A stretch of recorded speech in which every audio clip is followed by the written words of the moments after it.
Hello, I am Jessica Reed-Robbins and welcome to my video series on achieving the impossible.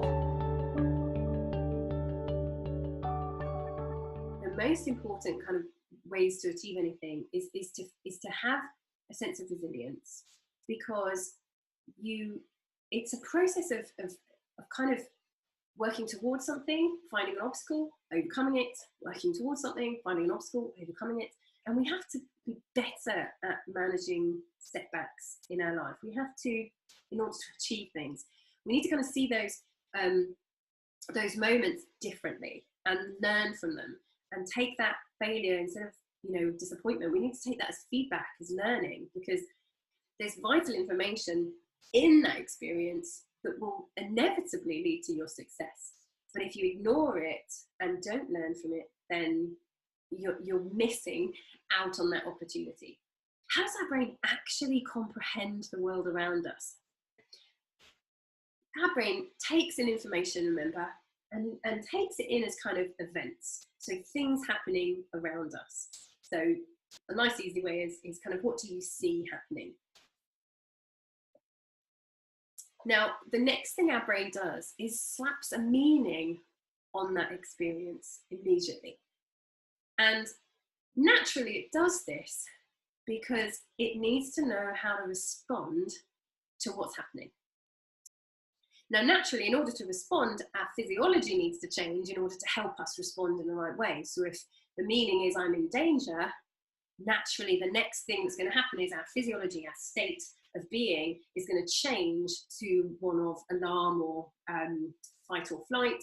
Our heart rate's going to increase and so on and so on, to get us in the prime position to respond. And therefore the behavior comes next. So then we can respond to the situation, and the result is kind of how it ended.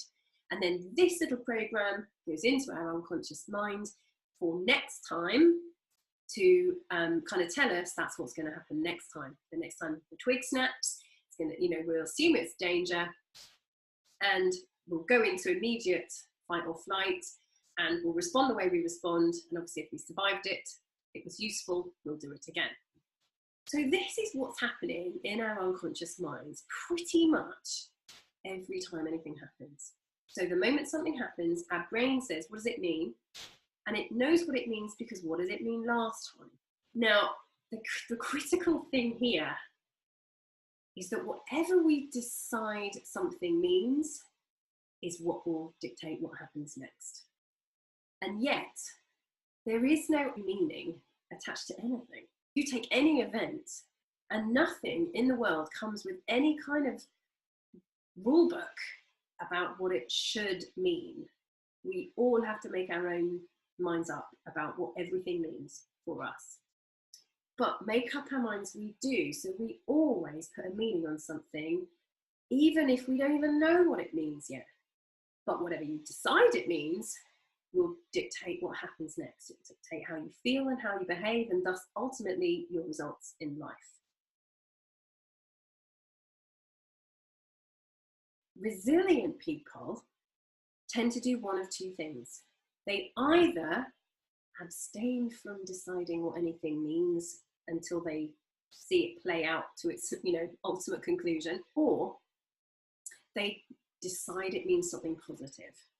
A great example is where you have two children from, let's say, a broken home, domestic violence, and so on. One ends up a homeless alcoholic.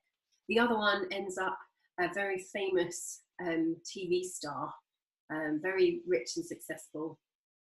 And if you ask them what the secret of their success was, they'll both give you the same answer. What choice did I have when you look at where I came from?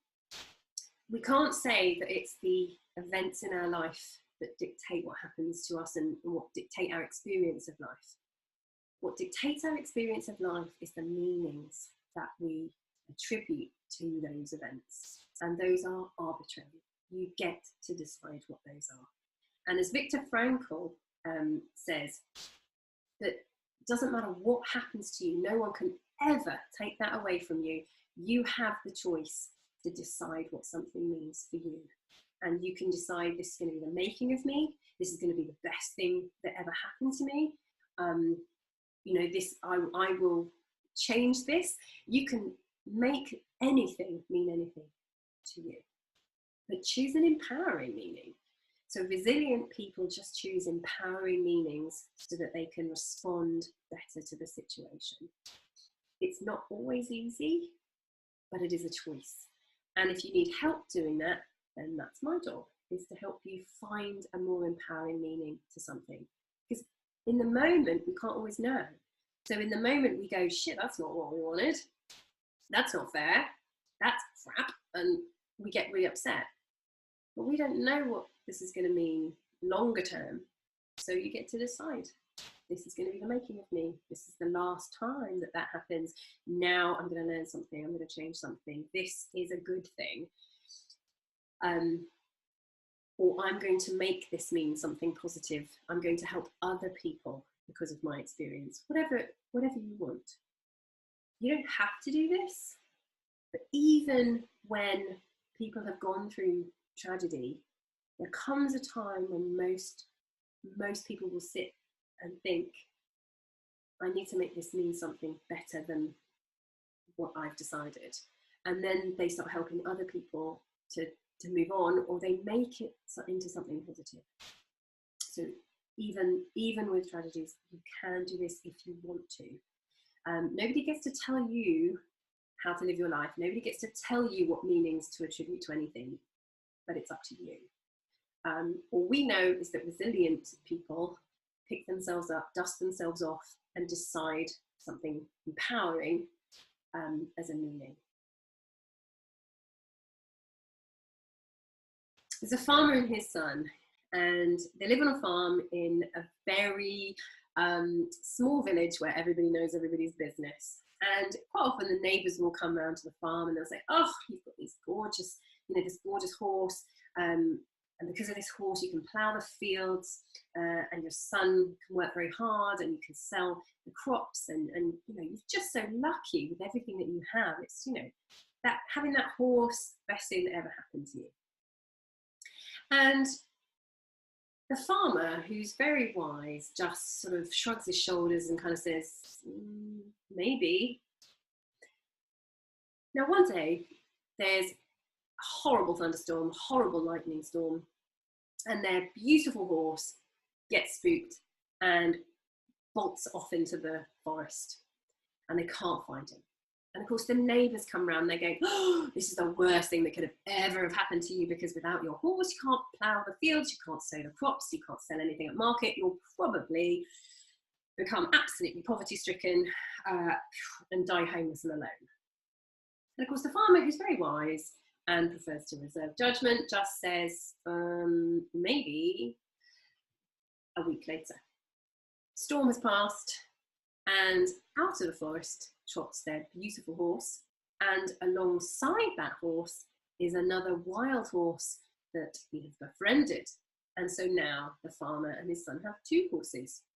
And the neighbours come round and they say, oh, happy days, this is amazing. Now you have two horses. Oh my goodness, you'll be able to plough the crops even faster. You'll be able to sow more crops. You'll be able to sell more at market. You'll be rich and successful. And this is just the best thing that could have ever have happened.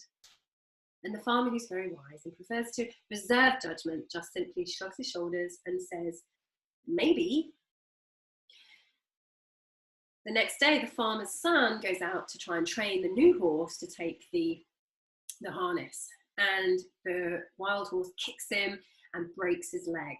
So now the poor boy is in bed with a broken leg. And the neighbours come round and they say, oh my goodness, this is the worst thing that could have ever have happened. Now your son is injured, he won't be able to plough the fields and sow the crops, and you won't be able to sell anything. You'll have no money. You'll probably die penniless and alone. And the farmer, who's very wise and prefers to reserve judgment, just simply shrugs his shoulders and says, maybe. A few weeks later, the army come through town, conscripting all the young men from the village to take to war with them. But of course, they have no use for a boy with a broken leg, and so they leave him and pass through onto the next village. Of course, the neighbours come round and they say, this is the best thing that's ever happened to you, because now your son will be with you through the war. He'll be able to help you plough the fields and sow the crops and make money, and you'll be rich and successful all the way through the war. This is the best thing that could have ever have happened to you. And the farmer, who's very wise and prefers to reserve judgment, simply shrugs his shoulders and says, maybe.